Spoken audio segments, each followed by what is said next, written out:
नमस्कार, स्वागत है आपका बिहार अपडेट पर।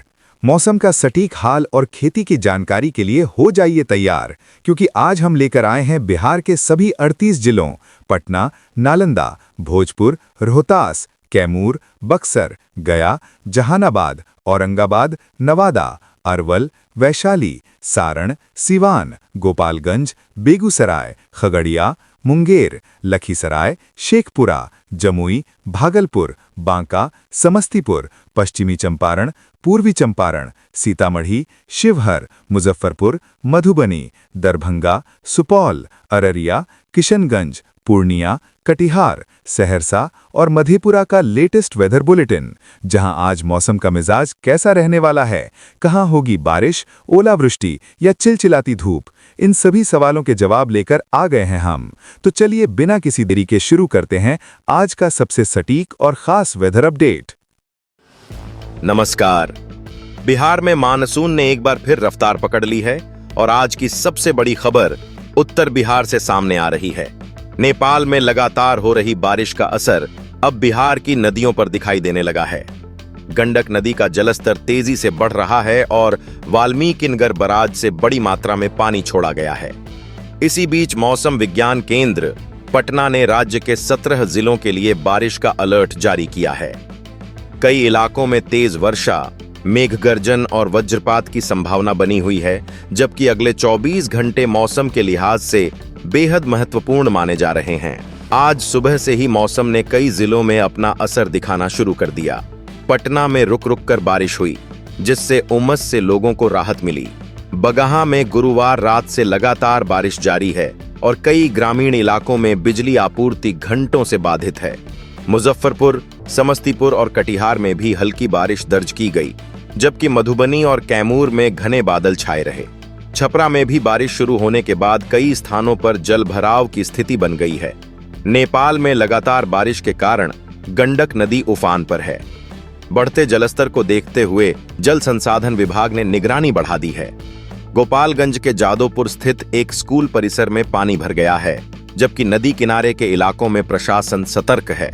यह संकेत है कि यदि पहाड़ी क्षेत्रों में बारिश का सिलसिला जारी रहा तो निचले इलाकों में जल भराव और बाढ़ जैसी स्थिति बनने की आशंका बढ़ सकती है। मौसम विज्ञान केंद्र पटना के अनुसार पश्चिमी चंपारण, पूर्वी चंपारण, गोपालगंज, सीवान, सारण, मुजफ्फरपुर, वैशाली, सीतामढ़ी, शिवहर, मधुबनी, दरभंगा, समस्तीपुर, खगड़िया, मुंगेर, भागलपुर, बांका और जमुई सहित कई जिलों में बारिश, तेज हवा और वज्रपात की संभावना बनी हुई है। कुछ स्थानों पर हवा की रफ्तार 40 किलोमीटर प्रति घंटे तक पहुंच सकती है। मौसम विभाग ने लोगों से खराब मौसम के दौरान सतर्क रहने और अनावश्यक रूप से खुले स्थानों पर जाने से बचने की अपील की है। हालांकि पूरे बिहार में मानसून एक जैसा नहीं है। कटिहार, बेगूसराय, समस्तीपुर, भागलपुर और पश्चिम चंपारण के कुछ हिस्सों में अच्छी वर्षा दर्ज हो रही है, जबकि पटना, गया, रोहतास, कैमूर, नालंदा, बक्सर और कई अन्य जिलों में अब भी सामान्य से काफी कम बारिश रिकॉर्ड की गई है। यानी राज्य में बारिश का वितरण अभी भी असमान बना हुआ है। अब सबसे बड़ा सवाल यह है कि नेपाल की बारिश और गंडक जैसी नदियों का बढ़ता जलस्तर आने वाले दिनों में बिहार के मौसम को किस दिशा में ले जाएगा। क्या उत्तर बिहार में भारी बारिश का दायरा और बढ़ेगा और क्या दक्षिण बिहार को भी जल्द अच्छी वर्षा मिलेगी? यही पूरा मौसम विश्लेषण हम अगले भाग में विस्तार से समझेंगे। अब सबसे अहम सवाल यही है कि क्या बिहार में शुरू हुआ यह बारिश का दौर पूरे राज्य तक पहुंचेगा या फिर केवल उत्तर बिहार और सीमांचल तक ही सीमित रहेगा। मौसम वैज्ञानिकों के अनुसार फिलहाल मानसून का सबसे मजबूत प्रभाव उत्तर बिहार पर बना हुआ है। नेपाल के तराई क्षेत्रों में लगातार हो रही बारिश और बंगाल की खाड़ी से मिल रही नमी मिलकर उत्तर बिहार के ऊपर लगातार बादलों का निर्माण कर रही है।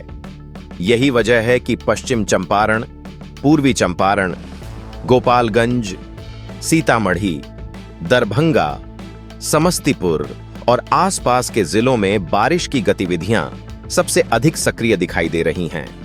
दूसरी ओर पटना, गया, नालंदा, रोहतास, कैमूर, भोजपुर और दक्षिण बिहार के कई हिस्सों में बारिश अभी भी रुक रुक कर हो रही है।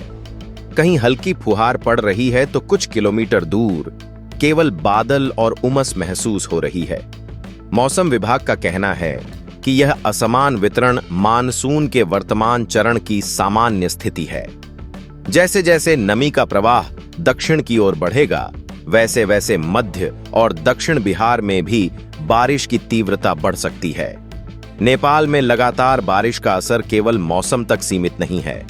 गंडक नदी का जलस्तर बढ़ने से वाल्मीकि नगर बराज से पानी छोड़ा जा रहा है और गोपालगंज जैसे निचले इलाकों में इसका प्रभाव दिखने लगा है। यदि अगले 1-2 दिनों तक नेपाल के जलग्रहण क्षेत्रों में तेज बारिश जारी रहती है तो गंडक के किनारे बसे इलाकों में जलस्तर और बढ़ सकता है। इसलिए नदी किनारे रहने वाले लोगों को स्थानीय प्रशासन की सूचनाओं पर लगातार नजर रखनी चाहिए।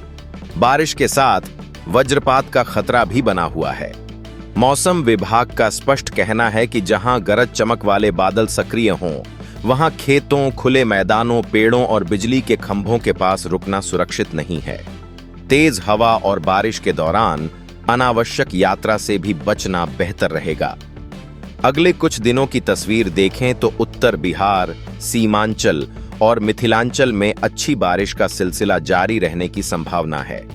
पटना सहित मध्य बिहार में भी बादलों की आवाजाही बनी रहेगी और बीच बीच में वर्षा के दौर देखने को मिल सकते हैं। हालांकि राज्य में सामान्य से चल रही वर्षा की कमी एक साथ खत्म नहीं होगी। इसके लिए लगातार कई दिनों तक व्यापक बारिश की जरूरत होगी। कुल मिलाकर मौसम अब पहले की तुलना में ज्यादा सक्रिय हो चुका है। बारिश का दायरा धीरे धीरे फैल रहा है और आने वाले दिनों में कई और जिलों तक इसके पहुंचने के संकेत मिल रहे हैं। फिलहाल सबसे अधिक नजर उत्तर बिहार की नदियों, भारी बारिश वाले क्षेत्रों और बदलते मानसूनी सिस्टम पर रहेगी, क्योंकि यही अगले चरण के मौसम की दिशा तय करेंगे। अगर आपके जिले में अभी बारिश हो रही है, नदी का जलस्तर बढ़ रहा है या केवल बादल छाए हुए हैं, तो कमेंट में अपने जिले का नाम और वहां का ताजा मौसम जरूर बताइए। आपकी ग्राउंड रिपोर्ट पूरे बिहार के मौसम की सबसे सटीक तस्वीर सभी तक पहुंचाने में मदद करेगी।